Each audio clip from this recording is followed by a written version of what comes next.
네, 할렐루야. 3월 21일 토요일 청년부 예배 오신 여러분들 예수님의 이름으로 환영하고 축복합니다. 좀 생소하시죠? 예. 제가 생소해서 얘기했습니다. 우한 폐렴 관련해 가지고 매주 예배 상황이 변동되고 있는데요. 금일부터는 서울에서도 2m 간격 유지를 위해서 다윗의 장막은 인원이 그렇게 수용이 안 되기 때문에 본당에서 드리게 된 점 참고해 주시기 바라고요. 현재 배치된 의자는 지금 2m 간격으로 이렇게 실측으로 잰 사이즈이기 때문에 기존에 앉아 계신 자리는 상관없고요. 별도로 따로 앉아 계신 의자 같은 경우는 이렇게 의자 이동은 가급적 하지 않으시면 좋겠습니다. 그리고 내일 주일 오전 일부 예배가 이곳에서 진행되기 때문에 우리 청년부 예배가 끝나면은 본인 자리는 본인이 스스로 깨끗하게 정리를 해주시되, 지금 앉아 계신 자리가 지금 지정석이잖아요. 앞에 책받침이 지금 내려져 있어서 거기에 주황색 스티커가 있기 때문에 그거를 접고 올라가시면 식별이 안 되거든요, 내일. 그래서 가실 때는 본인 자리 정리하시고 책받침을 보이게, 주황색 스티커가 보이게 내려주시고 그렇게 퇴장해 주시면 되겠습니다. 마지막으로 내일 주일 1부 예배는 이제 장년부지요. 장년부 1, 2교구만 참석하기 때문에 우리 청년분들은 인터넷 예배 혹은 2부, 3부 예배를 그렇게 드려주시면 감사드리겠습니다. 아무쪼록 사모하는 마음으로 우리가 이 자리에 나왔기 때문에 오늘 예배 가운데 말씀 듣고 기도하는 가운데 여러 상황, 복잡한 상황들이 많지만은 그런 거 개의치 마시고 큰 은혜 받으시기 바랍니다. 그럼 이 시간 하나님의 말씀 함께 보도록 하겠습니다. 오늘 우리에게 주시는 하나님의 말씀은 신명기 21장 9절 말씀입니다. 구약성경 신명기 21장 9절 말씀을 저와 여러분이 다 같이 함께 읽겠습니다.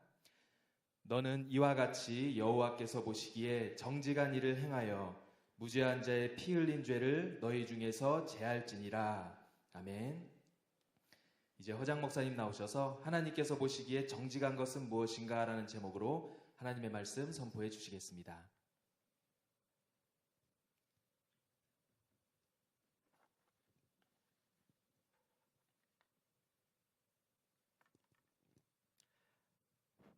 안녕하세요. 엄청 사람이 없어서 울리나?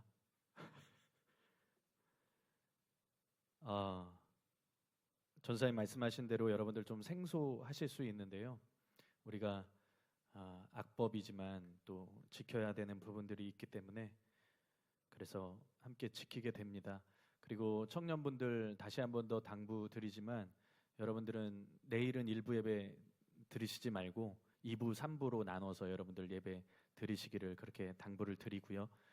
우리가 1부 예배 드릴 수 있는 날은 제가 첫 번째로 보내드렸던 공지에는 조금 착오가 있어서 제가 날짜를 잘못 보내드렸는데 4월 5일, 여러분들 4월 5일 주일날은 여러분들이 1부 예배 드리실 수 있습니다. 그러니까 그렇게 알고 계시면 됩니다. 오늘은 하나님께서 보시기에 정직한 것은 무엇인가, 이런 제목으로 하나님의 말씀 함께 나누도록 하겠습니다. 우리가 하나님 보시기에 정직한 것에 대해서 함께 나누고 있는데 모니터가 안 나오나요? 모니터 스피커가 안 나오는 것 같아서. 하나님 보시기에 정직한 것이 무엇인가? 우리가 첫 번째로는 여호와의 눈에 대해서 함께 나누었습니다. 하나님의 눈이 온 땅을 두루 감찰하고 계시고 하나님의 눈이 우리를 보고 계시기 때문에 우리는 하나님 앞에서 살아야 된다는 거.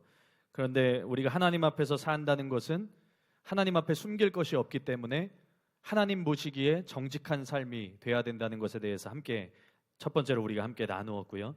두 번째로는 정직과 거짓의 사이에서 우리가 얼마만큼 정직해야 되는지, 또 성경에서 말하고 있는 라합의 행위는 거짓말인지 아니면 믿음인지에 대해서 함께 나누었습니다. 제가 지난주에 말씀드리려고 했던 말씀의 취지는 거짓말을 해서는 안 된다는 겁니다. 그러니까 여러분들에게 지난주에도 우리가 말씀을 드렸지만 성경에 이런 경우들이 있기 때문에 우리가 거짓말을 할 수 있는 여지가 있다라고 여러분들에게 말씀드린 것이 아니라, 이런 말씀들이 있지만 아주 예외적인 경우이고 아주 또 생명과 직결되어진 문제였기 때문에 이것이 거짓말을 할 수 있다는 우리에게 어떤 여지를 준다거나 빌미를 준다거나 그런 것이 절대로 아니라는 거예요. 이제 그런 질문들 할 때가 있어요. 그러니까 이런 질문을 하신 분이 있어서 저희 집사람이 질문을 했는데 거짓말에 대해서 얘기할 때 그러면 시어머니가 밥을 해줬는데 맛이 없다. 그러면 맛있다 그래야 되냐 맛없다 그래야 되냐 그러더라고요. 그래서 맛없으면 맛없다고 해야 되는데 그죠? 그 한종윤 목사님한테 물어봤더니 맛은 있습니다라고 대답하면 된대요. 그러니까 맛이 없든 맛없는 맛이든 맛있는 맛이든 맛은 있는 거니까 그죠? 그렇게 얘기는 했는데 그렇잖아요. 그런 경우가 너무 많잖아요. 그런 경우 우리가 어떻게 보면 사소하게 여길 수 있는 이런 경우들에 대한 여러분들 안에서도 질문들이 막 있을 수 있어요. 그런데 제가 말씀드리려고 하는 건 원칙적인 겁니다. 원칙적인 거. 그러니까 우리가 어떤 여지를 주기 시작하면 이것도 되는 것 같고 저것도 되는 것 같고 점점 큰 것들이 생겨나기 시작해요.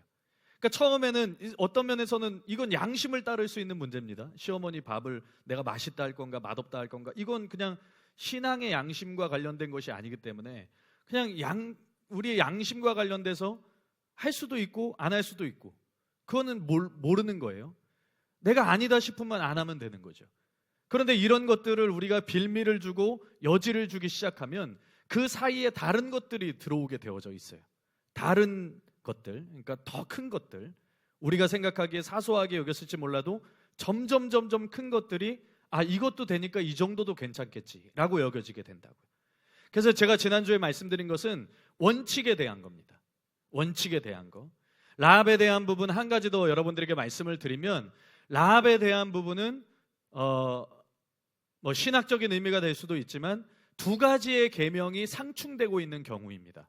두 가지의 계명이 내가 거짓말을 하지 말아야 된다는 계명과 살인하지 말라는 계명 두 가지가 상충되는 경우에 아주 지극히 예외적이고 거의 없는 일이죠. 우리의 일상, 우리의 인생에 거의 없는 일이에요.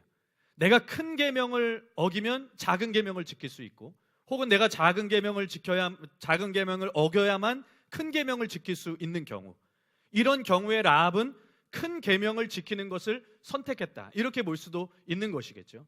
그러니까 이것은 내가 거짓말을 해도 돼라고 하는 것이 아니라 오히려 이런 아주 예외적인 경우 우리의 인생을 살아가면서 거의 있지 않은 경우에 우리가 거짓말을 할 수 있는가 혹은 작은 계명들은 어겨도 되는가 이런 것들에 대해서 말하고 있는 것이기 때문에 이것이 우리에게 계명을 어기고 혹은 우리가 다루고 있는 정직함에서 벗어나는 것이 옳은 것인지 그른 것인지 이런 것을 결정할 수 있는 여지를 줄 수 있는 것이 절대로 아니라는 거예요.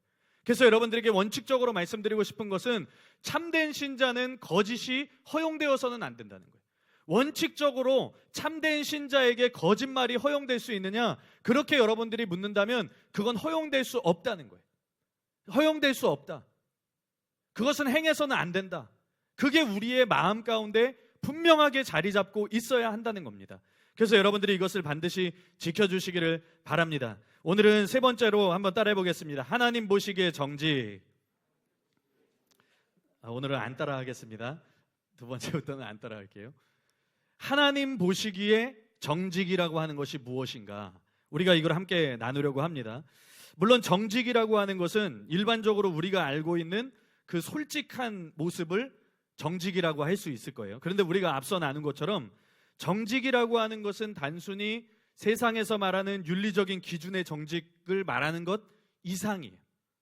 그러니까 우리가 왜 여호와의 눈에 대해서 먼저 나누었느냐?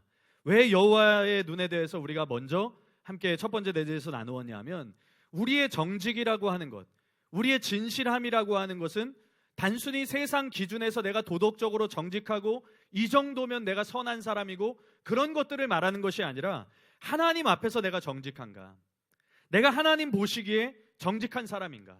이런 것들을 보는 우리가 시각을 가지기 위해서 여호와의 눈에 대해서 함께 나눈 겁니다. 하나님의 기준이라는 거예요. 하나님의 기준에서 내가 정직한가? 하나님이 보시기에 내가 정직한 삶을 살고 있는가? 거짓말을 하지 않는 거 중요합니다. 여러분 거짓말하지 않는 거 너무나 중요한 것이죠. 거짓을 행하지 않는 거 너무 중요한 겁니다. 우리가 그 전까지 그런 내용들을 나눈 거예요.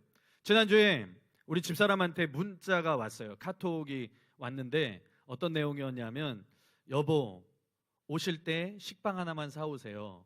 아이들이 먹고 싶어해요. 이렇게 왔어요.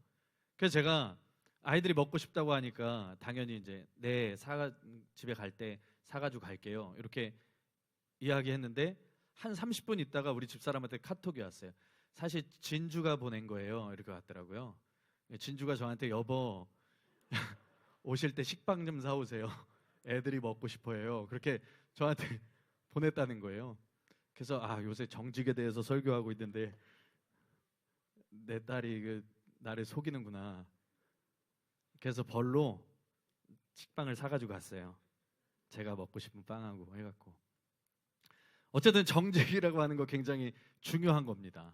정직이라고 하는 것이 굉장히 중요하고 우리가 거짓말을 하지 않는 거, 일반적인 우리가 알 수 있는 것들, 일반적으로 나는 정직해야 되기 때문에 거짓말을 할 수 없어, 이렇게 여기는 것도 굉장히 중요하다는 거예요. 그런데 그것 이상의 의미를 정직이 우리에게 주고 있다는 것을 말씀을 통해서 우리가 발견할 수가 있습니다. 그래서 오늘은 하나님 보시기에 정직한 것이 과연 무엇인가에 대해서 우리가 함께 나누도록 하겠습니다. 첫 번째로는 하나님 보시기에 정직은 말씀에 대한 우리의 태도입니다. 말씀에 대한 우리의 태도. 하나님 보시기에 정직한 것은 말씀을 대하는 우리의 태도를 가리키는 거예요. 하나님의 말씀은 정직합니다.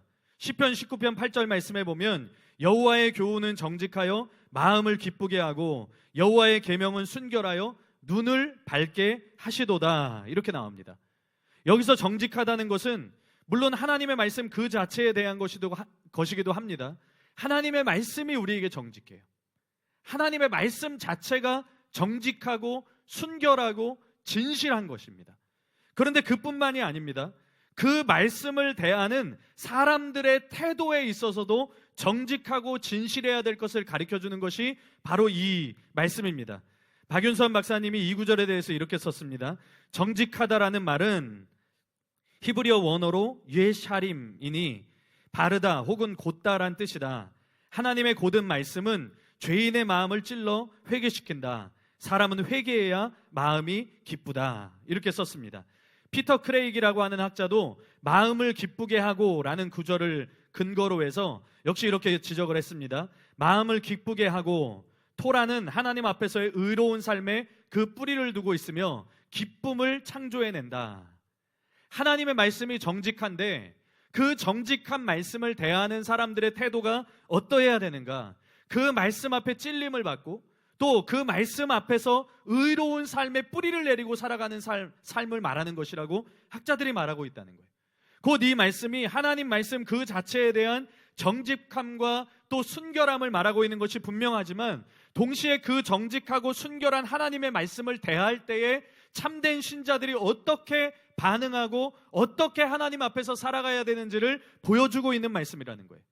그렇기 때문에 참된 신자들 역시 정직한 하나님의 말씀에 대한 반응으로 하나님 앞에서의 의로운 삶, 곧 우리가 함께 나누었던 것처럼 하나님 앞에서의 정직함과 하나님 앞에서의 진실함을 우리의 삶이 표출하고 있어야 된다는 거예요. 우리의 삶이 나타내고 있어야 된다는 거예요. 우리가 앞서 첫 번째 대지에서 여호와의 눈이라는 주제를 가지고 하나님 앞에서 살아가는 삶에 대해서 우리가 나누었습니다. 그런데 하나님 앞에서 살아간다는 것은 곧 하나님의 말씀 앞에서 살아간다는 거예요. 하나님의 눈 앞에서 살아간다는 것은 하나님의 말씀 앞에서 살아간다는 거예요.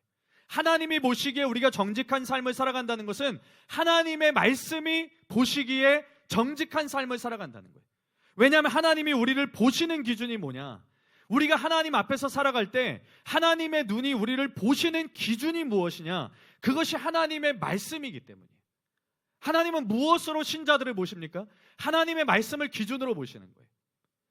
그래서 우리가 하나님 앞에서 살아가는 삶이라고 하는 것은 하나님의 말씀을 근거로, 하나님의 말씀이 우리의 삶의 기준이 되어서 살아가는 삶을 말한다는 겁니다. 그래서 정직한 자들은 말씀에 대한 반응으로 하나님의 말씀을 지키고 행하고자 분투하고 살아간다는 거예요. 사실 여러분, 이것은 성경을 깊이 연구할 필요도 없이 명시적으로 성경이 말해주고 있는 거예요. 하나님 앞에서 정직한 사람들이 어떤 사람들이냐? 하나님이 보시기에 정직한 사람들이 어떤 사람들이냐? 신명기 13장 18절 말씀에 보면 내가 만일 내 하나님 여호와의 말씀을 듣고 오늘 내가 내게 명하는 그 모든 명령을 지켜 내 하나님 여호와의 목전에서 정직하게 행하면 이같이 되리라. 내 하나님 여호와의 목전에서, 곧 눈앞에서, 내 하나님 여호와 앞에서, 내 하나님 여호와의 눈앞에서 내 하나님 보시기에 정직하게 행하는 것은 무엇이냐? 내 하나님 여호와의 말씀을 듣고 오늘 내가 내게 명하는 그 모든 명령을 지키는 것. 우리 하나님이 보시기에 정직하게 행하는 것이 하나님의 말씀을 듣는 것, 그뿐만 아니라 그 모든 명령, 하나님의 말씀을 통해서 우리에게 계시하여 주신 모든 명령들을 지키는 것이라고 말씀하시고 있다는 거예요. 그렇기 때문에 하나님 앞에서 살아가는 자들은 하나님의 말씀 앞에서 살아가는 것과 같은 것입니다. 정직한 자는 하나님의 말씀을 듣고 그 말씀을 지켜요. 정직한 자는 하나님의 말씀이 기준이 되어서 자기를 바꿉니다. 정직한 자는 하나님의 말씀이 근거가 되어서 자기의 삶을 그곳으로 이끕니다. 그것이 하나님의 사람들의 모습이에요. 그것이 참된 신자들의 모습입니다. 하나님의 말씀이 그 속에 살아서 역사하고 있는 사람들이 바로 진짜 정직한 하나님의 사람들이라는 거예요. 반면에 거짓은 하나님의 말씀을 지키지 않는 것을 의미하겠죠. 시편 119편 153절 말씀에 보면 주의 말씀을 지키지 아니하는 거짓된 자들을 내가 보고 슬퍼하였나이다. 거짓된 자들을 뭐라고 말합니까? 주의 말씀을 지키지 아니하는 거짓된 자들. 주의 말씀을 지키지 않는 자들이 거짓된 자들이라는 거예요. 그냥 거짓말하는 자들이 아니라 우리가 주님을 믿는다고 말해요. 우리가 하나님을 믿는다고 말해요. 하나님을 믿는 자들은 하나님의 말씀을 지키는 거예요. 우리가 하나님을 사랑한다고 하면서 형제를 사랑하지 않는 자는 하나님을 사랑하는 것이 거짓이라고 말씀하고 있는 것처럼 요한일서에서 동일하게 주의 말씀대로 살아야 될 주님의 종들이, 주님의 백성들이 그 말씀을 지키지 않는 것이 거짓이라는 거예요. 그 삶이 거짓되다는 거예요. 요한일서 1장 6절 말씀에도 보면 우리가 하나님과 사귐이 있다 하고 어둠에 행하면 거짓말을 하고 진리를 행하지 아니함이거니와. 우리가 하나님과 사귐이 있다고. 새 언약의 하나님의 백성들은 하나님과 사귐이 있습니다. 하나님과 화목한 자들이에요. 예수 그리스도의 피로 하나님과 화목하여진 자들입니다. 우리는 다 동일합니다. 우리는 새 인류이기 때문에, 우리는 새 언약 가운데 있는 새 인류이기 때문에 하나님과의 사귐이 있습니다. 우리가 예수님을 믿는다는 것은 하나님과 내가 사귐이 있다는 것과 같은 말이에요. 그런데 하나님과 사귐이 있다 하면서 내가 하나님 말씀대로 살지 않아요. 내 어둠 가운데 행해요. 우리가 두 번째로 나누겠지만 죄를 지어요. 죄를 지으면서 살아요. 고의적인 죄를 지어요. 습관적인 죄를 지어요. 죄가 나를 주장하게 해요. 그러면 그것이 곧 거짓말을 행하는 것이다. 거짓말을 하는 것이고 그것은 진리를 행하지 않는 것과 같다. 이것이 여러분 굉장히 중요하다는 겁니다. 우리가 하나님의 말씀대로 살고 있는가? 우리가 정말 하나님의 말씀을 근거로 살아가고 있는가? 우리가 정말 우리의 삶의 모든 부분들이 하나님의 말씀을 기준으로 살아가고 있는가? 그런데 말씀을 더 보면 거짓은 단순히 하나님의 말씀을 지키지 않는 것만이 아닙니다. 하나님의 말씀을 지키지 않는 이유가 무엇일까요? 하나님의 말씀을 지키지 않는 거짓을 행하는 이유가 무엇일까요? 그것은 바로 진리가 그 속에 없기 때문이라는 거예요. 진리가 그 속에 없기 때문에. 그렇기 때문에 거짓은 더 깊은 의미에서 하나님의 말씀을 지키지 않는 것뿐만 아니라 하나님의 말씀이 그 속에 없는 것이라는 거예요. 하나님의 말씀이 그 속에 없는 것을 가리킵니다. 이것 또한 명시적으로 성경이 말하고 있는 바입니다. 요한복음 8장 44절과 45절 말씀에 보면 너희는 너희 아비 마귀에게서 났으니 너희 아비의 욕심대로 너희도 행하고자 하느니라. 그는 처음부터 살인자요 진리가 그 속에 없으므로 진리에 서지 못하고 거짓을 말할 때마다 제 것으로 말하나니 이는 그가 거짓말쟁이요 거짓의 아비가 되었음이라. 내가 진리를 말함으로 너희가 나를 믿지 아니하는도다.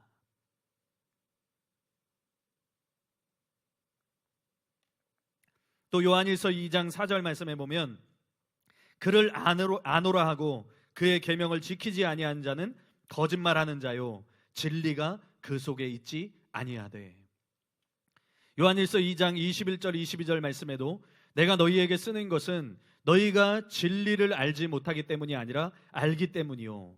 요한이 쓰고 있는 이 수신자들은 진리를 아는 자들이에요. 그런데 다른 사람들이 있습니다. 다른 사람들이 있어요. 또 모든 거짓은 진리에서 나지 않기 때문이라. 거짓말하는 자가 누구냐? 예수께서 그리스도이심을 부인하는 자가 아니냐? 아버지와 아들을 부인하는 그가 적그리스도니. 이렇게 나옵니다.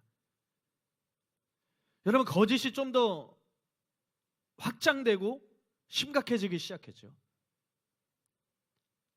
단순히 내가 거짓말을 한다, 내가 거짓말을 했어, 이런 것이 아니라 거짓이라고 하는 것은 진리에서 나지 않기 때문에 거짓말하는 것은 진리가 그 속에 없는 것이고, 그리고 거짓말하는 자가 누구냐? 요한은 말하기를 예수께서 그리스도이심을 부인하는 자이다.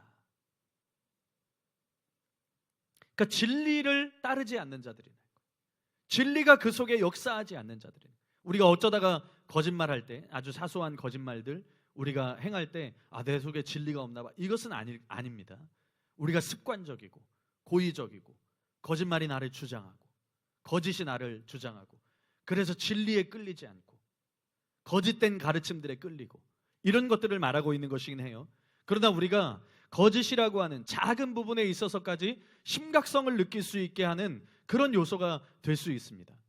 무서운 것은 마지막 말씀을 통해서 보았듯이 거짓이라고 하는 것은 곧 배교와도 연결이 될 수 있다는 거예요. 주님을 배신하는 것, 우리가 하나님의 말씀을 기준으로 살아가는 것, 그것을 위한 분투, 또 거룩한 근심들이 있는 것, 또 이런 것에 있어서 타성해졌지 않고 살아가는 것, 이것은 우리의 신앙에 있어서 결코 작은 것이 아닙니다. 다른 시대도 물론 그렇지만 특별히 마지막 때 이 배교의 시대 속에서 살아갈 때 진리 가운데서 살아가는 것, 우리가 하나님의 말씀을 근거로 해서 살아가는 것, 이것은 사활적으로 중요한 것입니다.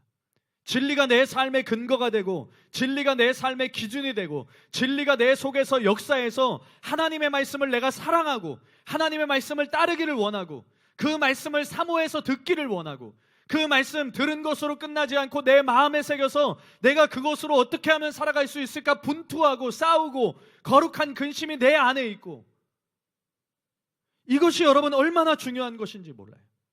바로 이런 의미에서 정직은 하나님의 말씀에 대한 태도라는 측면에서 참된 신자들에게 없어서는 안 되는 사활적이고 중요한 것이라는 거예요. 여러분 정직하십니까? 여러분 정직하세요? 여러분들은 정직하게 살아가고 있습니까? 작은 것에서부터 시작해서 하나님의 말씀에 대한 여러분들에게 그런 진실함이 있습니까? 하나님의 말씀 앞에 여러분들을 비춰보는 그런 진실함이 있습니까? 어느 시대를 막론하고 참된 신자들은 정직함을 가지고 자기 안에 진실함을 가지고, 그래서 진리를 사랑하고, 그래서 그 진리로 무장되어지고, 그래서 비진리와 싸워서 이길 수 있어야 되고, 거짓된 가르침들을 내가 이길 수 있어야 되고. 데이비드 잭맨은 그의 책에서 이렇게 썼습니다. 오류를 인식하는 것만으로는 충분하지 않다. 그 진리를 확고히 붙들고 삶을 통해 분명하게 드러내 보여줌으로써 적그리스도에 대항해야 한다. 다시 말해서 진리를 지적으로 신뢰할 뿐만 아니라 그것을 받아들이고 우리의 삶의 중심으로 삼는 것이 적그리스도에게 대항하는 길이다. 철로 역정을 쓴 존 버녀는 자신의 피가 성경 피라고 말했다. 그의 손목을 베면 동맥에서 성경 말씀이 흘러나올 것이라는 이야기다. 그 정도로 하나님의 백성들이 그분의 진리에 열중하는 것이야말로 가장 효과적으로 적그리스도를 대패시키는 길이라고 할 수 있다. 이렇게 썼습니다. 그러니까 우리가 비진리에 대한, 잘못된 가르침에 대한 오류를 발견하고 그것을 인식하는 것만으로는 충분하지 않다는 거예요. 그것이 잘못되었다는 것을 알면, 참된 진리가 무엇인지를 알면 그걸 확고히 붙잡으라는 거예요. 그걸 확고히 붙잡고 내 삶을 통해서 그것을 분명하게 드러내라는 거예요. 분명하게 드러낼 수 있어야 된다는 거예요. 그것이 우리가 적그리스도들에게, 이 당시에는 요한이 쓰고 있는 이 요한일서 2장 21절 22절에서 말하고 있는 적그리스도는 분명히 큰 의미에서는 우리가 말하는 적그리스도가 맞겠지만 작은 의미에서는 아버지와 아들을 부인하는 거짓된 가르침을 전하는 자들이라고 말하고 있죠. 그러니까 이런 자들에게 대항할 수 있는 방법은 다른 것이 아니라는 거예요. 마지막 때에도 마찬가지예요.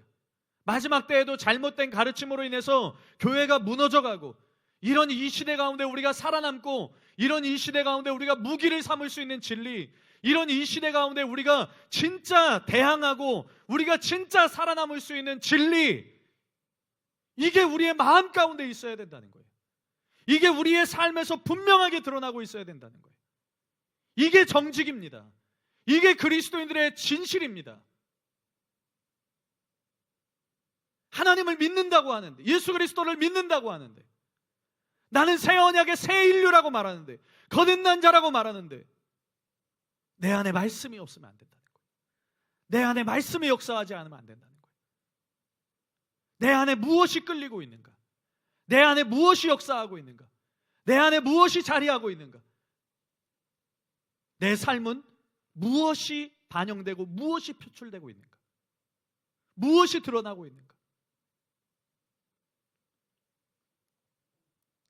우리의 정직은 하나님의 말씀이 드러나는 우리의 삶 자체입니다. 그리고 하나님의 말씀에 대한 우리의 태도예요. 내가 그것을 사랑하는가? 내가 그것을 귀하게 여기는가? 심지어 내가 그것을 생명같이 여기고 사활적으로 여기는가? 그래서 그걸 얻기를 원하는가? 참된 진리를 듣기를 원하는가? 진짜 내가 사랑하는가? 진짜 내가 관심이 있는가? 단순히 지적으로 그것을 인식해서 저것은 진리가 아니야, 이것은 참된 진리야, 물론 그것도 중요할 수 있습니다. 그것을 분별할 수 있는 것도 중요합니다. 그런데 우리에게 진짜 중요한 것은 보는 눈과 듣는 귀와 깨닫는 마음이라는 거예요. 그래서 그것이 내 삶이 되고, 그 진리가 내 마음에 담겨서, 그 진리가 내 영에 담겨서 내 삶이 되고, 내 삶을 통해서 드러나고, 모든 사람들이 그것을 볼 수 있게. 마귀에게 속한 자들은 그런 우리를 핍박하겠지만, 그것으로 인해서 우리가 넘어지고 단순히 한탄하고 후회하고 탄식하는 것만이 아니라 하나님 앞에 서서 우리가 담대하게 말씀을 들고 나아갈 수 있는가? 내가 이것만큼은 타협하지 않을 수 있는가?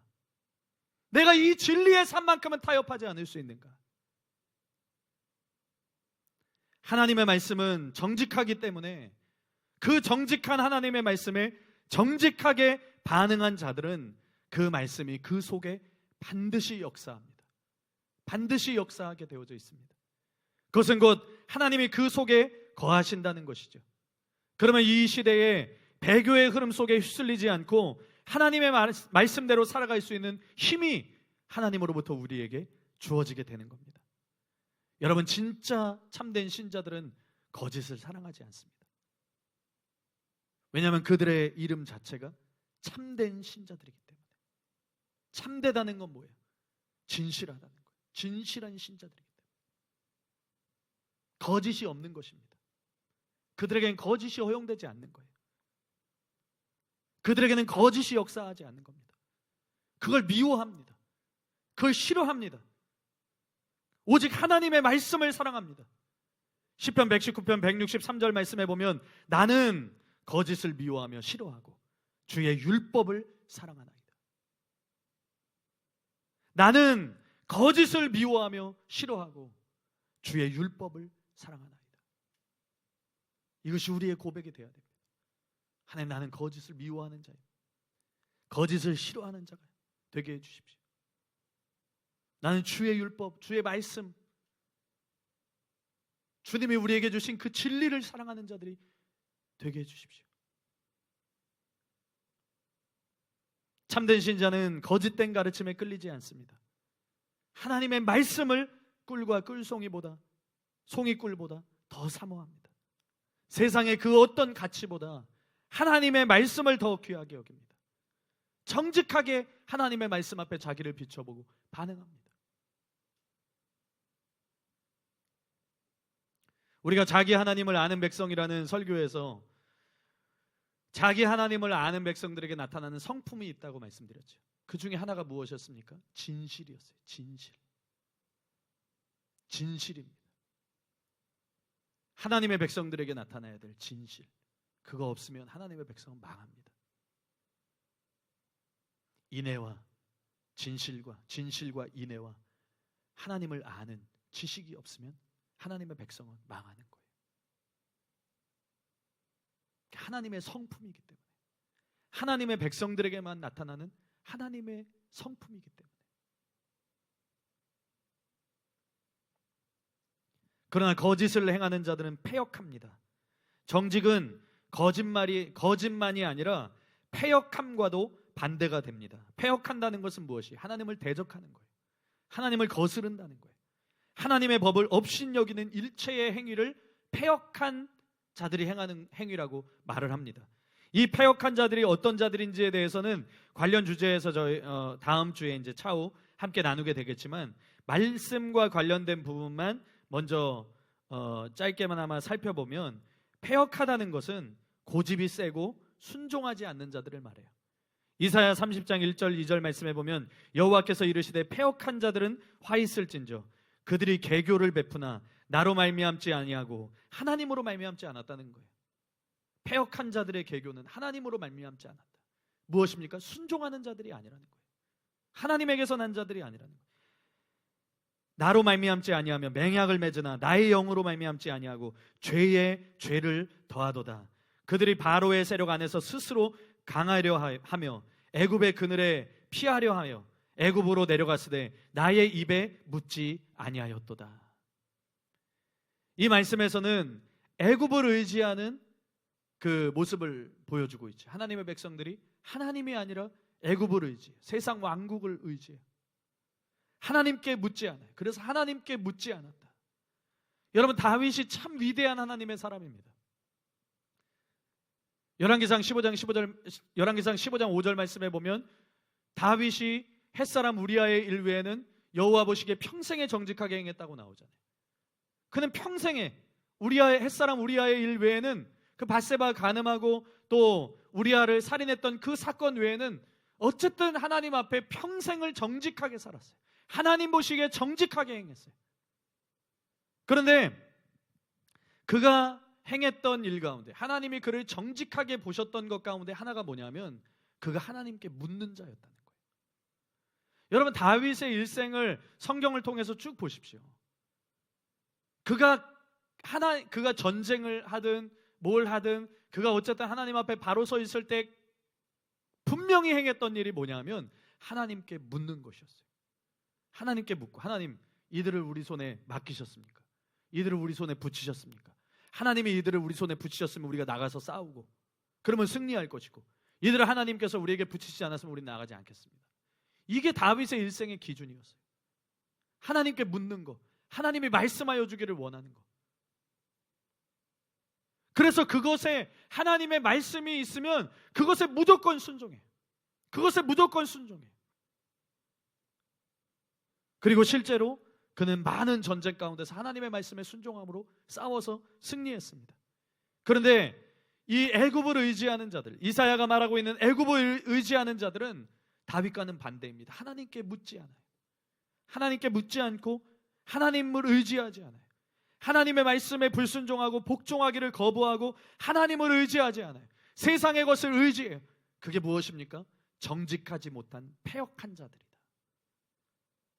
또 패역하다는 것은 진리를 받아들이지 않고 멸망하는 자들을 또 말합니다. 사도행전 2장 40절에서 41절 말씀에 보면 또 여러 말로 확증하며 권하여 이르되 너희가 이 패역한 세대에서 구원을 받으라 하니 그 말을 받은 사람들은 세례를 받음에 이날의 신도의 수가 3,000이나 더하더라.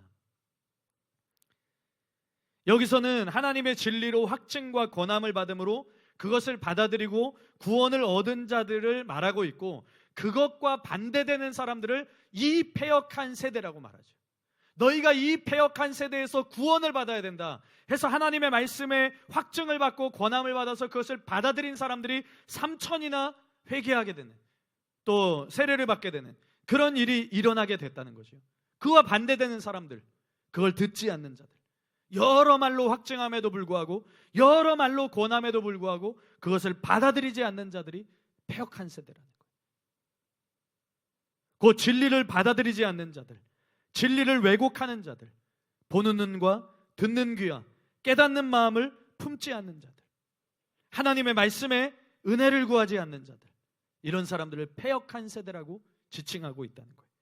이렇게 패역한 자들은 거짓을 좋아하고 하나님의 말씀 앞에 정직하게 반응하지 않습니다. 이사야 30장 9절 말씀에 보면 대저 이는 패역한 백성이요 거짓말하는 자식들이요, 자식들이라는 거예요. 그죠? 거짓말하는 자식들이요, 여호와의 법을 듣기 싫어하는 자식들이라. 죄송합니다.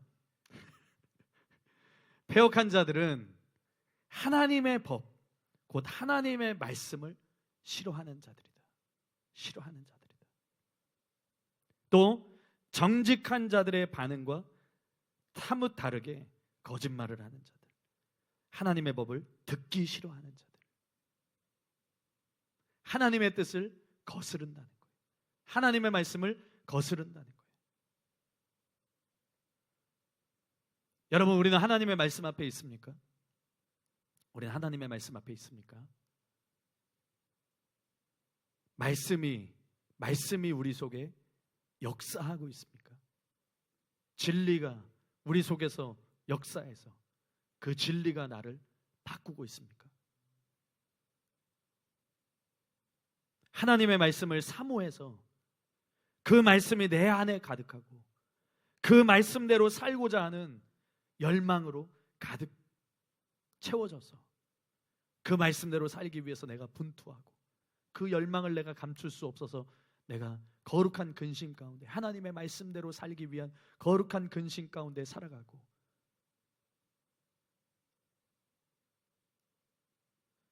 마지막 때를 살아가는 우리에게 이것만큼 중요한 것이 없습니다.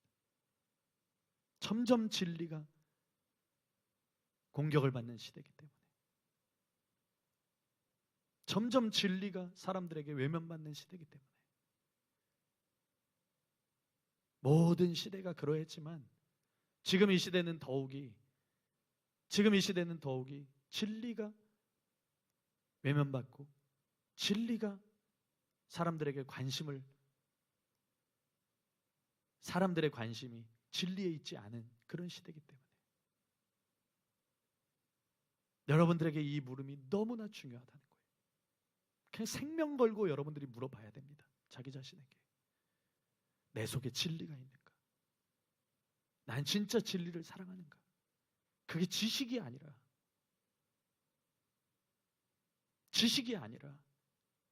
정말 내 영에서 역사하는,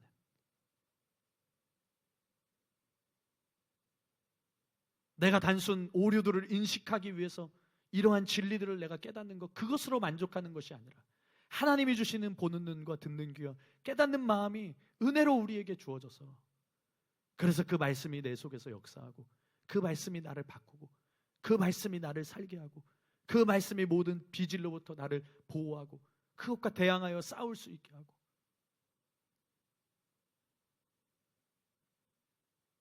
한순간 한순간 진리의 말씀이 선포되고 내 귀에 들려지고, 그렇게 될 때마다 내가 그걸 사모하게 되고 그걸 사랑하게 되고, 달고 오묘한 그 말씀, 생명의 말씀, 내가 더 듣기를 원하고 더 알기를 원하고 그것을 통해서 나를 보기를 원하고 주님을 보기를 원하고, 나를 알아서 나를 바꾸고 회개하고 주님 앞에 나아가기를 원하고, 하나님을 알아서 하나님의 거룩하심과 온전하심을 담기를 원하고,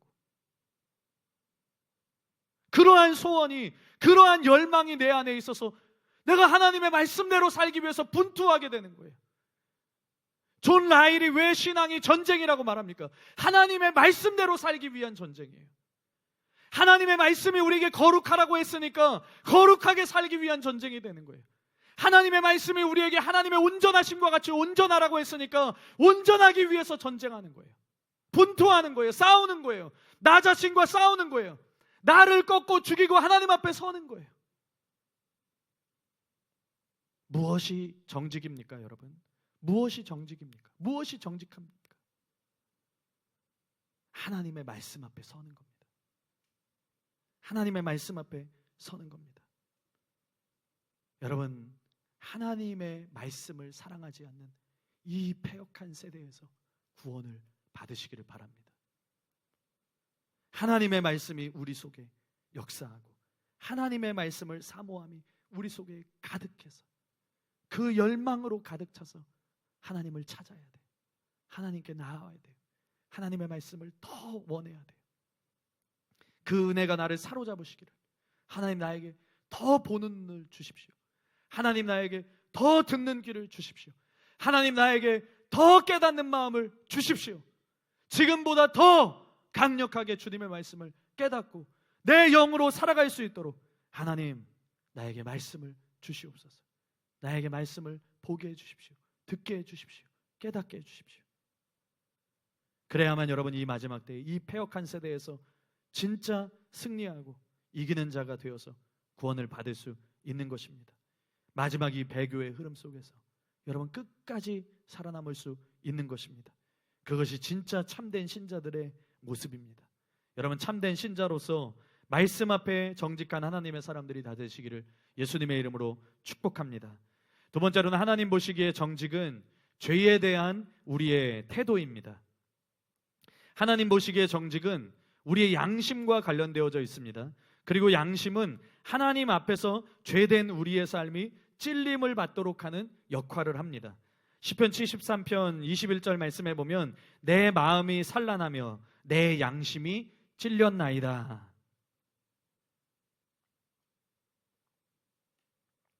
여러분 믿는 자들은 선한 양심을 가지고 있습니다. 믿는 자들의 선한 양심은 하나님의 눈으로 자기 자신을 살피고 시험하고 그것으로 인해서 찔림을 받는 거예요. 찔림을 받는 거예요. 그래서 결국은 내가 지은 죄 가운데서 회개하고 돌아서도록 이끄는 것이 양심이 하는 역할이에요. 내 안에 있는 양심이 하는 역할.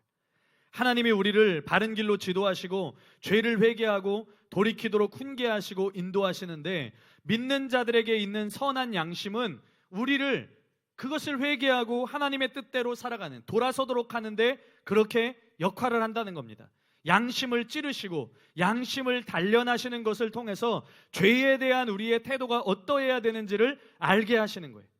이것을 다음 구절들을 통해서 우리가 알 수 있습니다. 시편 16편 7절 말씀에 보면 나를 훈계하신 여호와를 송축할지라 밤마다 내 양심이 나를 교훈하도다. 하나님이 우리를 훈계하세요. 그럼 양심이 나를 밤마다 교훈하는 거예요. 시편 26편 2절 말씀에도 보면 여호와여 나를 살피시고 시험하사 내 뜻과 내 양심을 단련하소서. 곧 양심과 연결되어진 하나님 보시기에 정직은 하나님 앞에 서 있는 믿는 자들이 죄에 대해서 가져야 될 분명한 태도를 우리에게 말해주고 있다는 겁니다.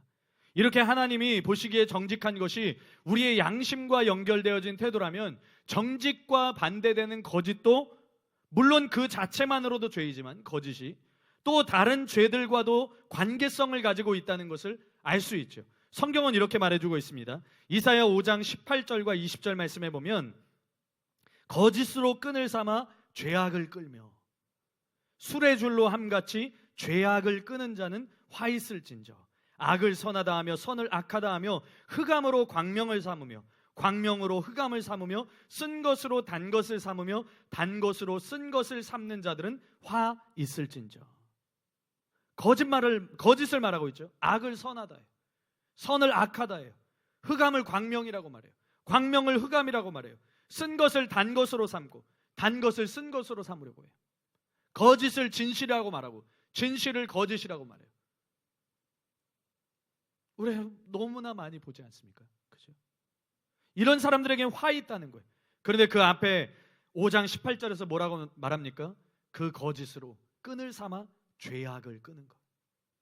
술의 줄로 함같이 죄악을 끄는 자들이다. 거짓이 죄악을 끈다는 거예요. 거짓이 끈이 되어서 죄악을 끌어당긴다는 거예요. 끌고 다닌다는 거예요. 박윤선 박사님은 이 구절에 대해서 이렇게 썼습니다. 이사야는 여기서 그때의 범죄자들이 범죄하는 광경을 마치 무거운 짐짝을 끈으로 운반하는 것으로 비유하였다. 곧 그들은 하나님의 심판이 없다고 스스로 속아 힘있게 죄를 범하였다. 그것은 마치 짐승이 수레줄로 무거운 수레를 끄는 것과 같다는 것이다.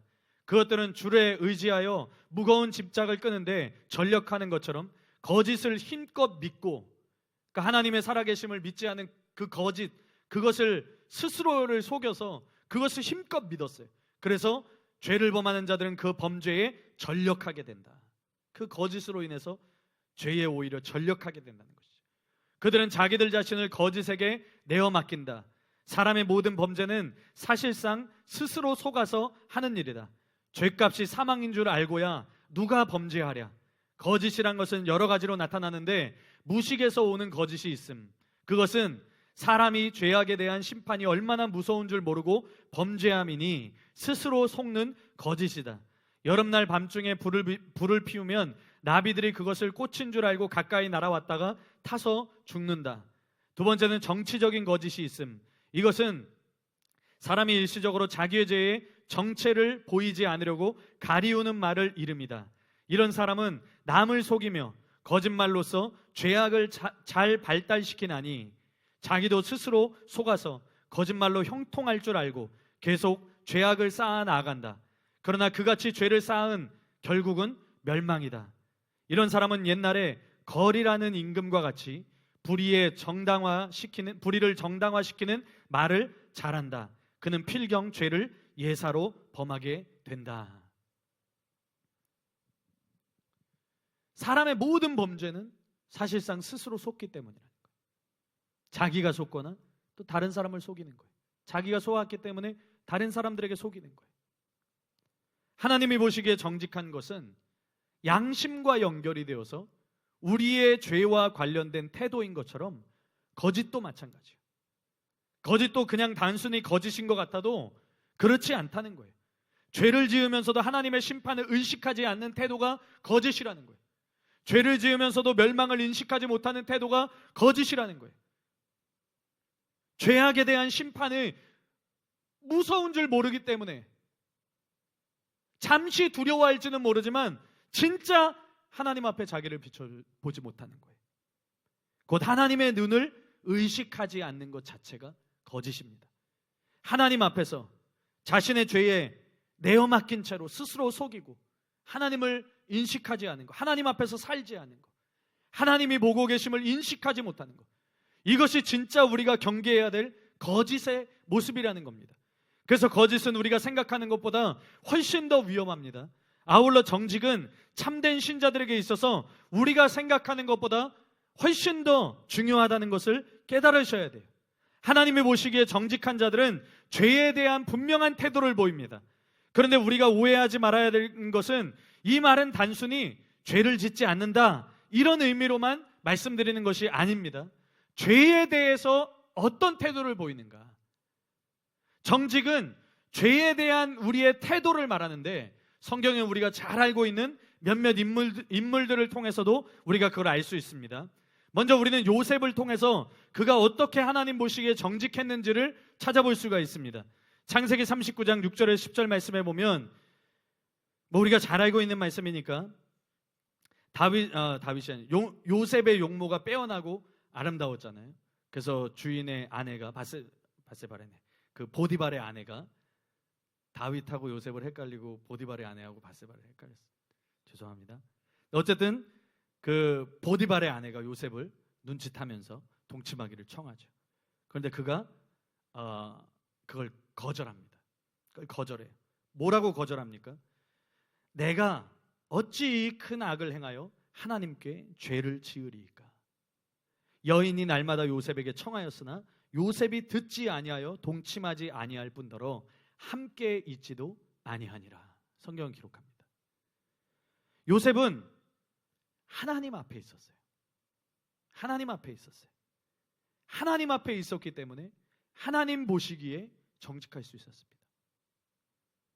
여러분, 후에 보디발의 아내가 더 강하게 요셉을 유혹함으로 인해서 요셉이 그런 것에 덜미가 잡혀서, 여러분, 덜미가 잡혔다 그러면 안 되죠. 어쨌든 요셉은 정직하게 행했고 그것을 악용해서 그 보디발의 아내가 이 감옥으로 보내잖아요. 요셉을. 그래서 요셉이 감옥에 갇히게 되잖아요. 여러분 그때 상황이 어떠했습니까? 아무도 없었어요. 아무도 없었어요. 요셉하고 보디발의 아내만 있었어요. 여러분 엄청난 유혹이죠. 이게 작은 게 아닙니다. 작은 유혹이 아니에요. 여러분 이 음란이라고 하는 것은요 작은 유혹이 아닙니다. 보디발의 아내하고 요셉하고밖에 없어요. 아무도 모를 수 있는 거예요. 근데 요셉이 그걸 거부했어요. 거부함으로 감옥에 갇혔어요. 그걸 거절함으로 감옥에 갇혔어요.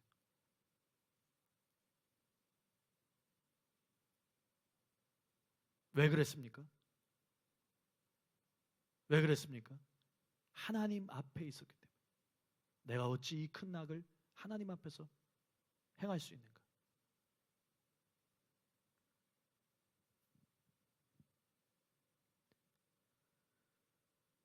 보디발의 아내가 유혹하는 것을 단순히 아무도 보지 않기 때문에 괜찮다고 여긴 것이 아니라 하나님 앞에서 죄를 범할 수 없다는 것을 그가 분명하게 말합니다.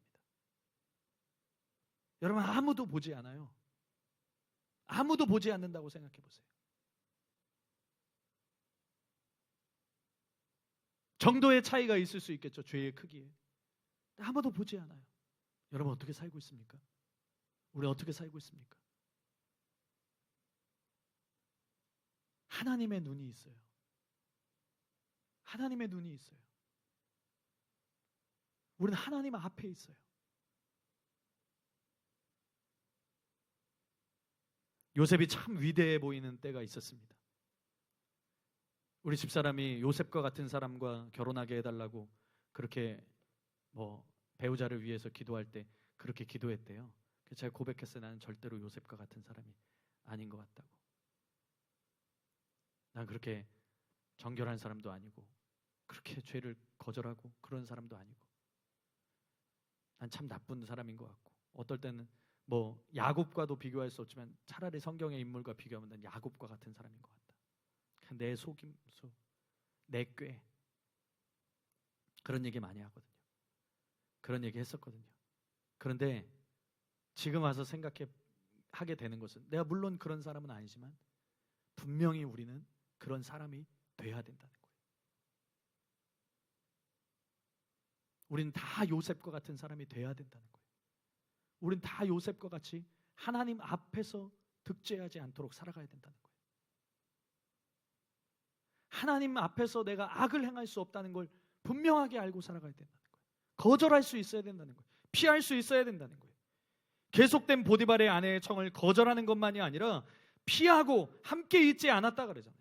요셉이 듣지 않았다, 동침하지 아니할 뿐더러 함께 있지도 않았다 성경이 기록하잖아요. 거절했을 뿐만 아니라 그 죄에 대해서 피했습니다. 요셉도 그 정결한 하나님의 사람도 죄를 짓지 않기 위해서 거절할 뿐만 아니라 함께 있지도 않았어요. 그 죄를 거부할 뿐만 아니라 죄를 지을 수 있는 모든 빌미를 차단하려고 했어요. 그 위대한 요셉이라고 하는 사람도.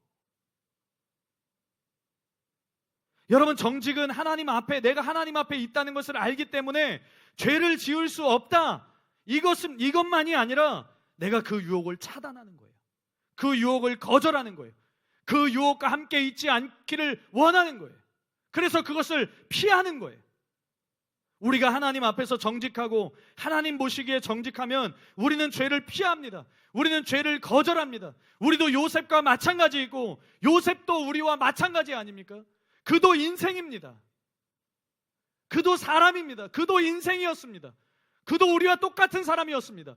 그런데 그는 죄를 짓지 않았어요. 하나님 앞에서 득죄하지 않았어요. 이유는 무엇입니까? 거절했다는 거예요. 피했다는 거예요. 거부했다는 거예요. 누구에게나 죄의 유혹이 있을 수 있습니다. 그런데 어떤 사람은 그 유혹을 피합니다. 그 어떤 사람은 거절합니다. 그런데 또 어떤 사람은 그 유혹을 받아들인다는 거예요. 그것이 바로 그가 하나님 보시기에 정직한 사람인지 그가 하나님 보시기에 정직하지 않고 거짓된 사람인지를 보여주는 거예요. 죄에 대한 태도가 내가 진짜 정직한 사람인지 내가 거짓된 사람인지를 보여주는 것이라는 거예요. 나는 유혹을 거절하고 있는가? 나는 유혹을 어떻게든 피하고 있는가? 나는 유혹을 혹여나 받아들이고 있지 않은가? 내가 홀로 있기 때문에, 아무도 보지 않는다고 생각하기 때문에, 나 스스로를 속여서 다른 사람들의 눈을 가리워서 나는 그 유혹을 어느 순간 받아들이고 있지 않을까? 그게 우리의 정직과 거짓을 나누는 것이라는 거예요. 하나님이 여러분 우리를 보고 계세요. 하나님이 우리를 보고 계세요. 하나님이 지금도 우리를 살펴보고 계세요.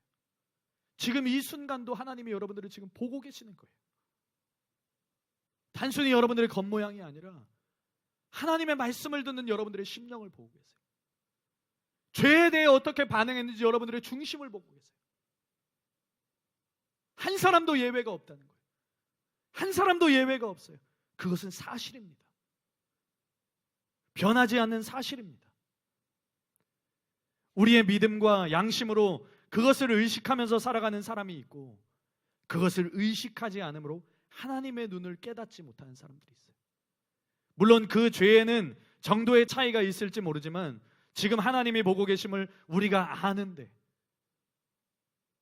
하나님이 나를 지금 보고 계시다는 것을 아는데 크든 작든 그 죄악을 어떻게 하나님 앞에서 저지를 수 있겠습니까?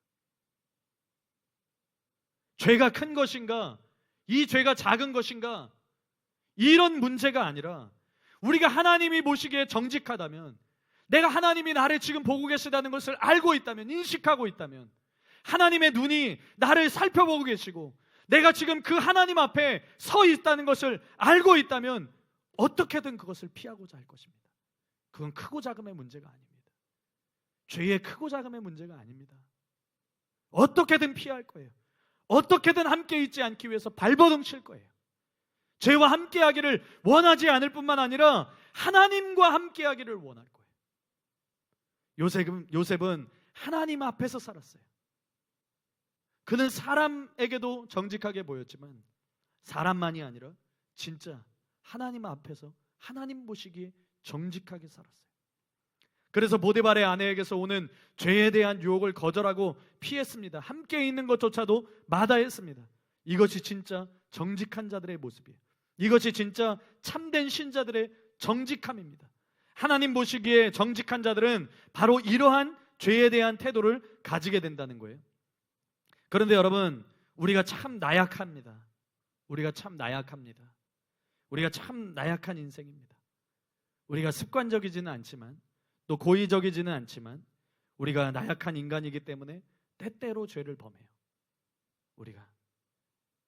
우리가 부지불식간에 죄를 범할 때가 있습니다.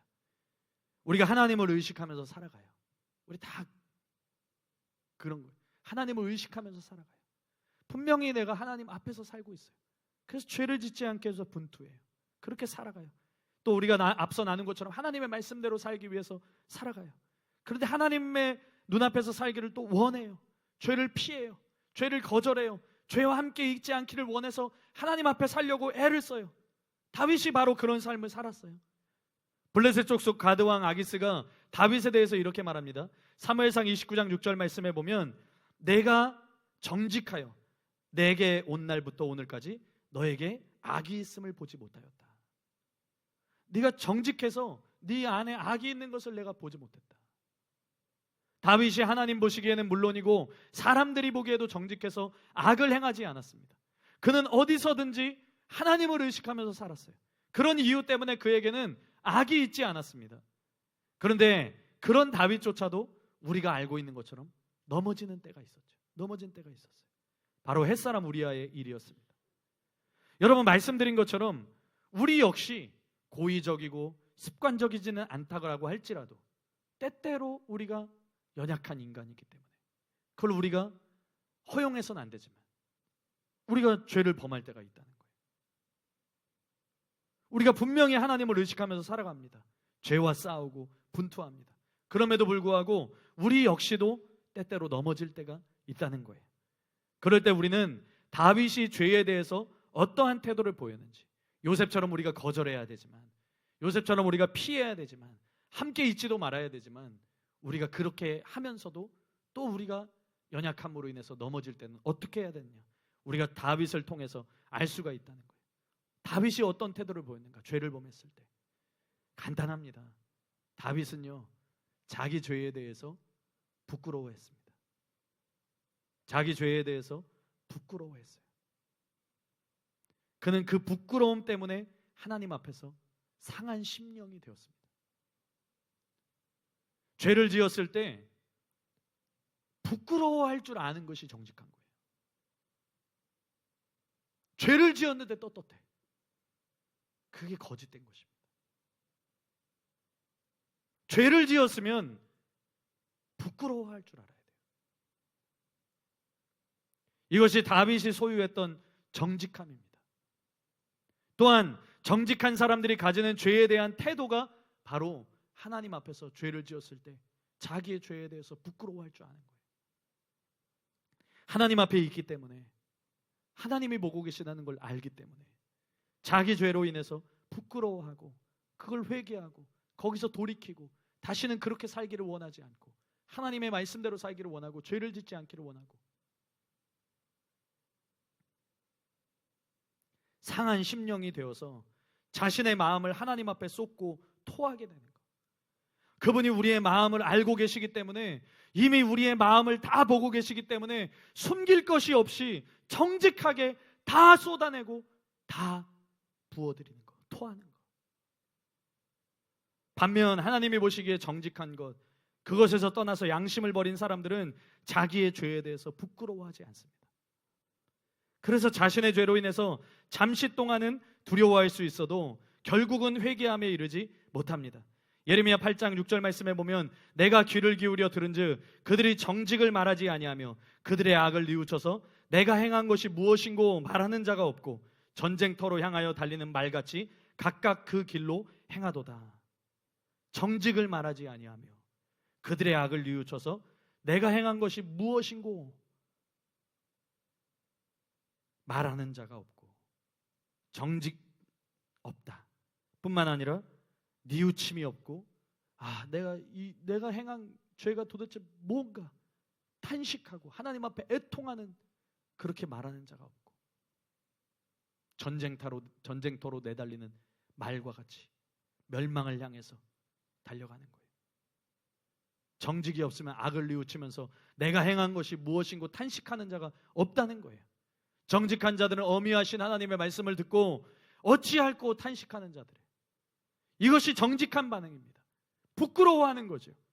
그런데 자기 죄를 정직하게 보지 못하는 사람들은 그렇게 말하는 사람이 없이 그저 전쟁터로 달려가는 말과 같이 악을 향해서, 멸망을 향해서 내달립니다.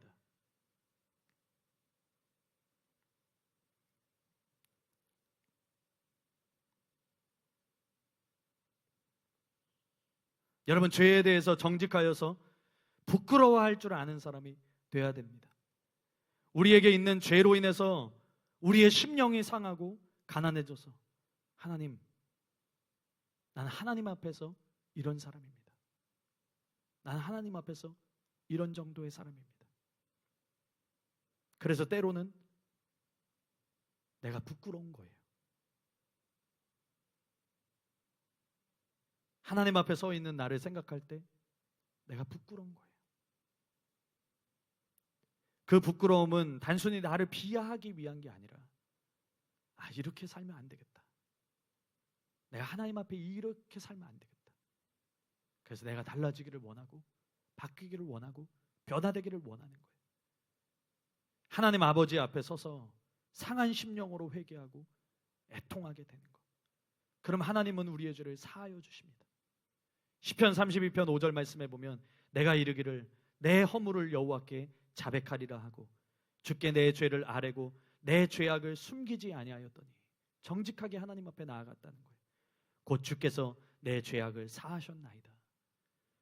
정직하게 나 자신을 볼 때 하나님 앞에 한없이 나약하고 죄 많은 인간이기 때문에 달라지기를 원하고 바뀌기를 원하는 것. 그래서 하나님은 상한 심령을 멸시하지 않으시는 거예요. 자기의 심령이 상하여서, 자기의 심령이 죄로 인하여서 상하여서 하나님 앞에 부끄러운 심령으로 나아가는 거예요. 하나님 앞에 엎드리는 거예요. 숨길 수 없기 때문에, 하나님 앞에 내 죄를 숨길 수 없기 때문에, 나는 속일 수 있지 몰라도, 사람들은 속일 수 있지 몰라도 하나님은 업신여김을 당하시지 않기 때문에, 하나님은 만홀히 여김을 받으시는 분이 아니시기 때문에, 하나님은 결코 속지 않으시기 때문에 하나님 앞에 내가 정직하게 서는 거예요. 하나님, 내가 이런 죄인입니다. 내가 이런 자입니다. 난 이 정도의 사람입니다. 하나님 앞에 이토록 부끄러운 자입니다. 그래서 심령이 가난해지고, 그래서 애통이 흘러나오는 거예요.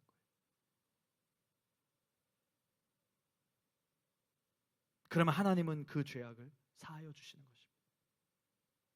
하나님은 누구를 살려주십니까? 하나님 누구를 구원하십니까? 하나님은 거창한 사람들을 단순히 구원하시는 게 아니에요. 요셉 같아야 돼. 다윗 같아야 돼. 그들이 어떠한 사람이었는지를 보세요. 그들은 위대한 하나님의 사람인과 동시에 죄에 대해서 우리와 똑같이 연약한 인간이었고, 그럼에도 불구하고 거절하고 피하고 그걸 부끄러워할 줄 알고, 그래서 그 죄로 인해서 베갯잎을 적시며 기도하고 회개하고 애통하고, 왕임에도 불구하고 그 부끄러움을 감내하고 하나님 앞에 나아갔다는 거예요.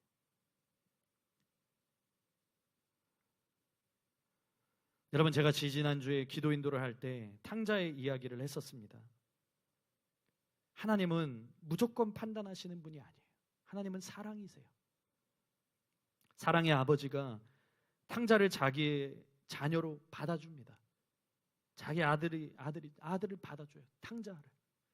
그런데 탕자가 아들로 여김을 받을 수 있었던 이유는 뭐냐면, 돌이켜 아버지께로 왔다는 것뿐만 아니라 부끄러워할 줄 알았다는 거예요.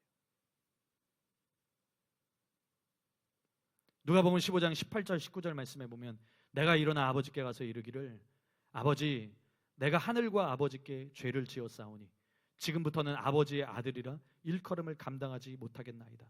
나를 품꾼의 하나로 보소서 하리라. 내가 아버지 앞에 가면 내가 너무 부끄러우니까,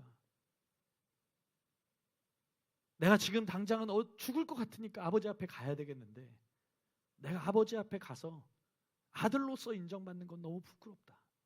내가 이렇게 살았는데, 내가 이런 죄인인데, 내가 아버지 앞에 이 정도밖에 안 되는데, 품꾼의 하나라도 좋으니 그렇게 써달라고 말을 해야 되겠다. 내가 아버지 앞에 얼마나 부끄러운 심정인지를 탕자는 알았어요. 탕자는 아들이라 일컬음을 감당하지 못하겠다고 자기 자신을, 그 죄 앞에 있었던 자기 자신을 부끄러워했습니다. 자기 죄 때문에.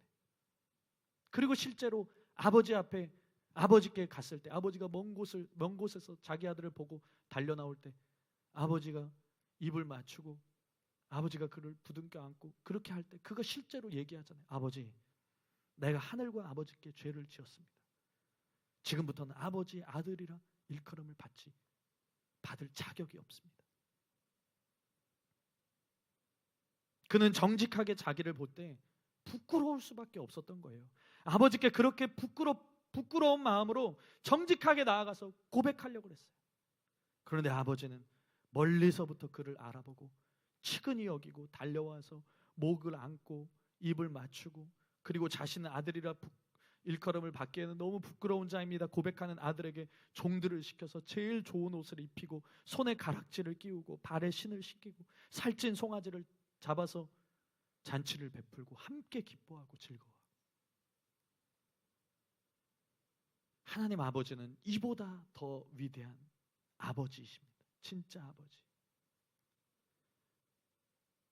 진짜 사랑이 가득한 아버지이십니다. 우리가 탕자와 같은 심정으로 하나님 앞에 나아갈 때 하나님은 절대로 우리를 거절하지 않으십니다. 잠시 잠깐의 부끄러움이 여러분들에게 그렇게 걸림이 되십니까? 잠시 잠깐 부끄러움을 감내하는 것이 여러분 그렇게 어렵습니까? 우리가 애초에 자격이 없었음에도 불구하고 하나님 아버지께서 그 독생자 아들 예수 그리스도를 우리에게 보내주셔서 그 부끄러움과 거절을 대신 감내하시고 우리에게 아버지께 나아갈 수 있는 길을 열어주셨는데,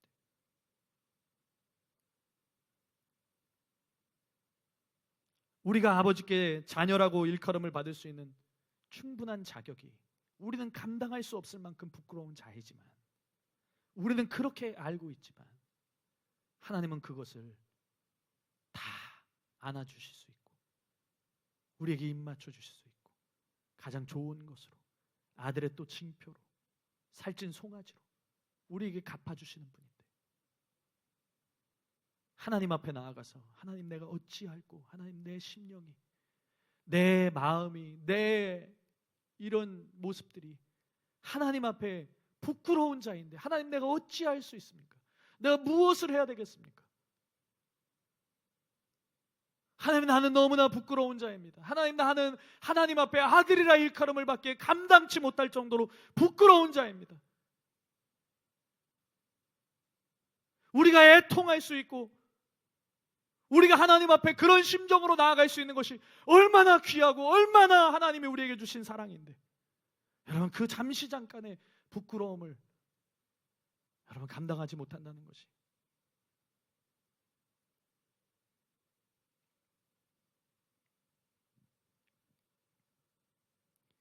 하나님은 상한 심령을 멸시하지 않으십니다. 우리를 받아주십니다. 무엇이 문제입니까? 숨기려는 게 문제인 거예요. 부끄러워하지 않는 게 문제인 거예요. 정직하게 나아가는 자를 판단하시고 멸시하신 적이 없는 그 하나님 앞에 나를 숨기고 죄를 지었음에도 떳떳하고 마치 자신은 아무것도 아닌 것처럼, 아무것도 안 한 것처럼 회칠한 무덤과 같이 겉은 멀쩡해 보이지만 속은 뼈가 가득한, 썩은 것이 가득한,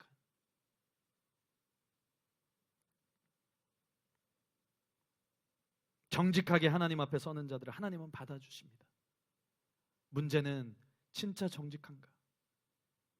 진짜 부끄러워할 줄 아는가? 진짜 나를 감추지 않고 하나님 앞에 다 드러내어 보여드리고 있는가? 외식하는 자가 아니라, 연기하는 자가 아니라 하나님 앞에 진실함으로 정직함으로 나아가는 자인가? 이 시대의 진짜 문제 중에 하나는 죄를 거절하지 않는다는 것만이 아닙니다. 죄를 짓고도 부끄러워하지 않는다는 거예요. 이건 정직의 문제입니다. 이 시대의 신자들이 죄를 짓고도 부끄러워하지 않는 것은 하나님이 보시기에 정직하지 못한 거예요. 이것은 선한 양심의 문제입니다. 그리고 믿음은 그 양심과 함께 갑니다. 사람들이 이기심과 자기 기만과 거짓에 쌓여서 자기 상태를 알지 못하고 하나님의 시선을 깨닫지 못합니다. 그래서 죄를 거절하지 않고 죄를 짓고도 부끄러워하지 않습니다. 그런데 사실 고백할 것은 저와 같은 목회자들이 제일 다른 사람과 자기 자신을 속입니다.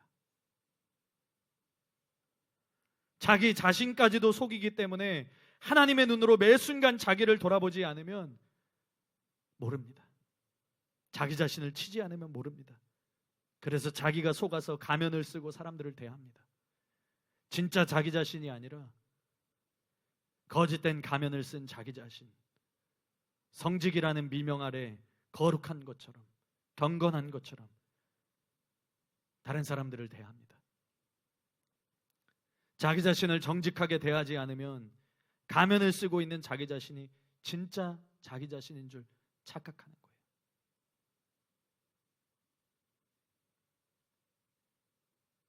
그러나 우리는 이제 하나님의 눈으로 정직하게 나 자신의 위선과 마주할 수 있어야 됩니다. 모든 거짓된 것과 마주해야 됩니다. 정직하게 나 자신을 마주하고 상한 심령으로 부끄러운 마음을 가지고 하나님 앞에 서 있어야 됩니다. 그걸 거절할 뿐만 아니라 우리는 부끄러워할 줄 알아야 됩니다. 여러분, 연기하지 마세요. 여러분, 우리 모두 다 마찬가지예요. 위선이 우리의 가면이 되면 안 됩니다.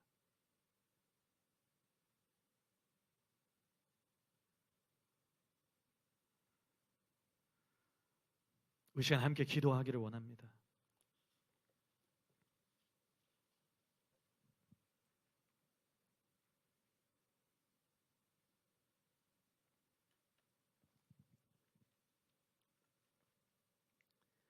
하나님은 바리새인들에게 두 가지를 책망하셨습니다.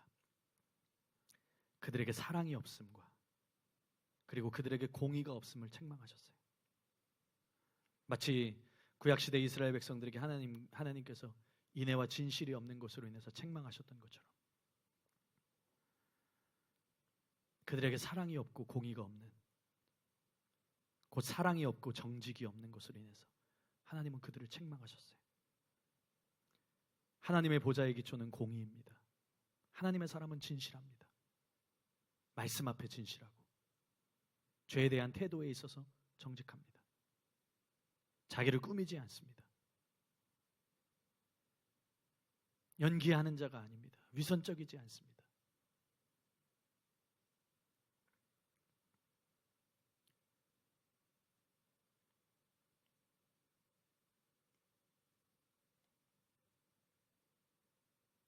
바리새인들은 하나님을 향한 사랑만이 아니라 사랑의 모든 부분과 이웃을 향한 것이죠. 그것과 또 하나님의 성품인 진실을 버린 거예요. 그래서 그들은 회칠한 무덤이 되었습니다. 책망받는 자들이 되었습니다. 이 시간에 함께 기도할 때 정직하게 여러분 자신을 보십시오. 하나님의 말씀 앞에서, 또 하나님 앞에서 정직하신 하나님의 눈으로 나는 정말 하나님 보시기에 정직한가? 하나님의 말씀이 우리에게 정직하고 하나님의 눈이 우리에게 진실하신데 나는 하나님이 보시기에 정직한 자인가? 하나님의 말씀 앞에 정말 참된 자인가? 이 시간에 돌아보기를 원합니다. 음악 틀어주시면 우리 기도하도록 하겠습니다. 우리 여러분들 작은 소리로 기도하시고, 그러나 여러분 간절한 마음으로 기도하기를 원합니다. 하나님, 우리가 그냥 넘겨버릴 수 없습니다. 하나님의 말씀을 우리가 그냥 넘겨버릴 수 없습니다. 하나님, 나는 정직한 자입니까? 하나님, 나는 정말 정직한 자입니까? 나는 정말 주님 앞에서 정직한 자입니까? 우린 정말 진실한 자입니까? 하나님, 우리 자신을 돌아보는 시간이 되게 해주시옵소서. 하나님, 죄악에 대해서 거절할 뿐만 아니라 그것을 피할 뿐만 아니라 혹여나 하나님 우리의 부족함으로 인해서 죄를 지은 것이 우리의 마음이 부끄러워할 줄 알게 도와주시옵소서. 주님 앞에 부끄러운 심령이 되게 하여 주옵소서. 주님 앞에 부끄러운 자들이 되게 하여 주옵소서. 탕자와 같이 하나님, 우리가 그렇게 주님 앞에 나아가기를 원합니다.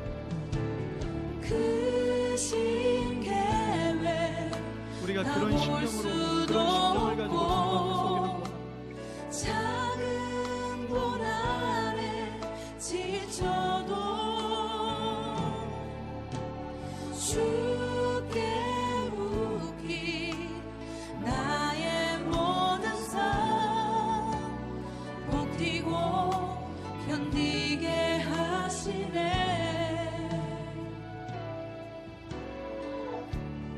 은혜 아니면 살아갈 수가 없네. 나의 모든 것 다 주께 맡기니 참된 평안과 위로 내게 주신 주 예수, 오직 예수뿐이네.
수도 없고 작은 고난에 지쳐도 주께 묻기 나의 모든 삶 버티고 견디게 하시네. 그 신계획 다 볼 수도 없고 작은 고난에 지쳐도 주께 묻기 나의 모든 삶 내가 예수를 당신을 부인했습니다. 내가 예수를 당신을 못 박았습니다. 당신이 행하신 일 모든 약속을 다인 십자가의 매달았네. 내가 예수를 당신을 부인했습니다. 내가 예수를 당신을 못 박았습니다.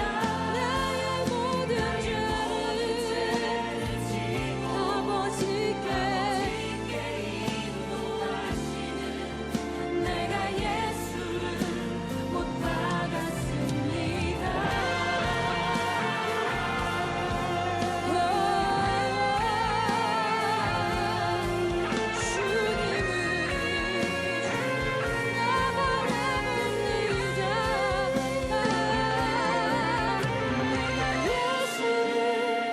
당신을 다시 바라봅니다. 내가 예수를 당신을 사랑합니다. 당신이 행하신 일 흔들리지 않는 사랑 깨지지 않는 약속 붙들겠네. 내가 예수를 당신을 다시 바라봅니다.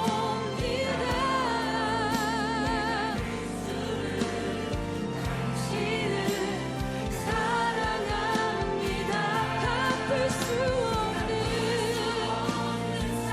아버지께 인도하시네. 내가 예수를 다시 한번 내가 예수를 바라봅니다. 예수를 당신을 다시 바라봅니다.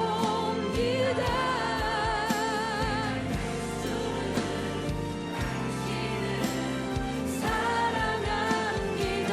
당신이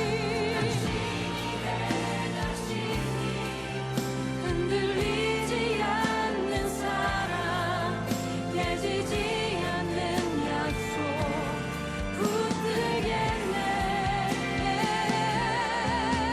내가 예수를 당신을 다시 바라봅니다.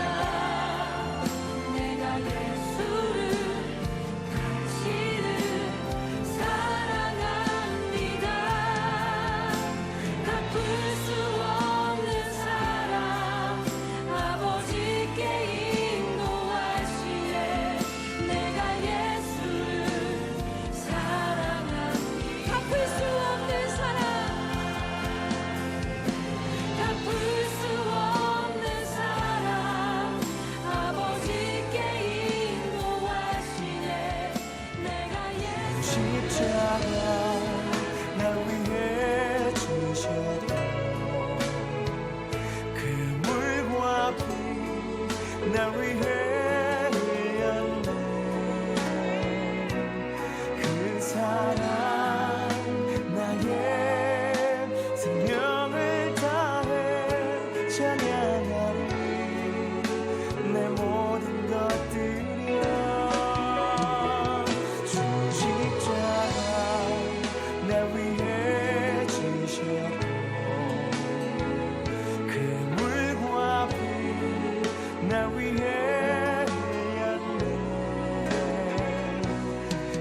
사랑 나의 전부를 드려 찬양하리 모두 다 드리리 내 주님께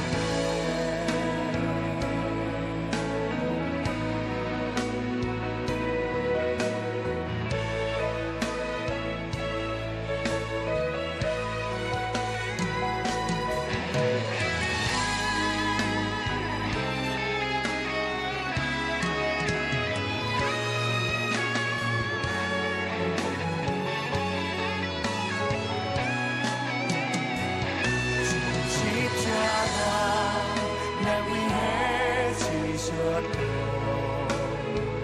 그 물과 피 날 위해 흘렸네 그 사랑 나의 생명을 다해 찬양하리 내 모든 것 드려 주 십자가 날 위해 지셨고 그 물과 피 날 위해 흘렸네 그 사랑 나의 전부를 드려 찬양하리 모두 다 드리리 주 십자가 날 위해 지셨고 그 물과 피 날 위해 흘렸네 그 사랑 나의 생명을 다해 찬양하리 내 모든 것 드려 주 십자가 날 위해 지셨고 그 물과 피 날 위해 흘렸네 그 사랑 나의 전부를 드려 찬양하리 모두 다 드리리 내 주님께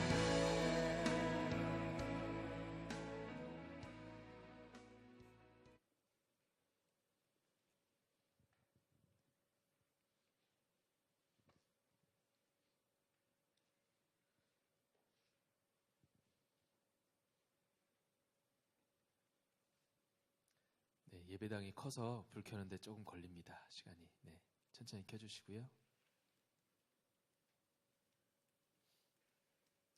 네, 오늘 청년부 예배 광고 말씀 드리겠습니다. 마스크 무료 나눔 안내입니다. 독일에서 어렵게 구입한 마스크를 성도님들에게 무료로 나누어 드리고 있습니다. 마스크는 본교회 등록한 성도님 중 중국 코로나가 발생하기 전에 교회에 출석하셨던 분들에 한해 드립니다. 지금 예배가 끝나게 되면 지하 1층 교회 사무실로 오시면은 제가 내려가서 오늘 못 받으신 분들 이제 추가로 지급해드리고요. 그리고 부모님이 교구에 소속이신데 온 김에 같이 찾아 계시겠다 하시는 분들도 함께 내려오시면은 예배 후에 제가 지하 1층에서 추가로 배부를 해드리도록 하겠습니다. 예, 중국 우한 폐렴으로부터 성도님들을 보호하기 위한 조치사항 중에 추가된 부분만 안내를 드리겠습니다. 내일 주일 예배부터 서울에서도 예배 시 2m 이상 지금과 같이 거리를 두고 앉도록 전격 전환할 예정입니다. 집에서 유튜브로 드리던 분들은 계속 그렇게 드리시고 1, 2교구 중 예배에 참석하셨던 성도님들만 주일 1부 예배에 그 외에 교구와 우리 청년부는 유튜브 또는 2부, 3부 예배를 그렇게 참석해 주시면 되겠습니다. 예, 그리고 다음 주 우리 결혼하시는 커플이 있으신데 오늘은 참석을 못 하셨습니다. 축하해 주시고 SNS를 통해서도 각자 그렇게 축하 메시지를 보내주시면 될 것 같습니다. 예, 이번 달 성김은 주보를 참고해 주시기 바라고요. 이제 목사님 나오셔서 드려진 예물 위에 축복해 주시고 축도로 청년 예배를 마치도록 하겠습니다. 기도하겠습니다. 하나님, 사랑이 식어져가는 시대입니다. 하나님, 정말 사랑을 하나님의 사랑을 눈 씻고 찾아봐도 찾을 수 없는 시대입니다. 사랑을 말하지만, 평화를 말하지만 실제 사랑이 무엇인지, 실제 하나님이 우리에게 주신 평화가 무엇인지 하나님 진짜로 깨닫지 못하는 이런 시대입니다. 하나님, 그런데 사랑만이 아니라 진실이 없습니다. 악이 선이 되고 선이 악이 되는 시대입니다. 거짓으로 끈을 삼아서 죄악을 끌어당기는 시대입니다. 하나님, 이런 시대 가운데 우리 참된 신자들에게 있어야 될 그 진실과 정직이 얼마나 중요한 것인지 하나님, 우리가 깨닫게 하여 주시옵소서.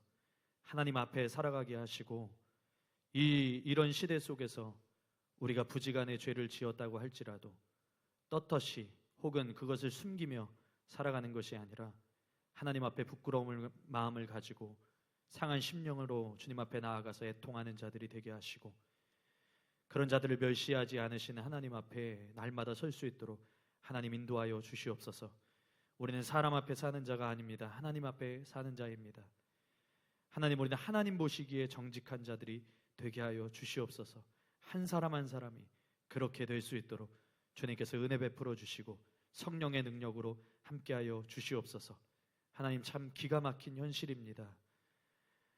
주님을 향한 예배와 주님을 향한 영광이 가득 차야 될 이 성전을 하나님, 악한 자들로 인해서 하나님 이렇게 예배를 드릴 수밖에 없다는 것으로 인해서 하나님, 우리가 너무나 기가 막힌 심정입니다.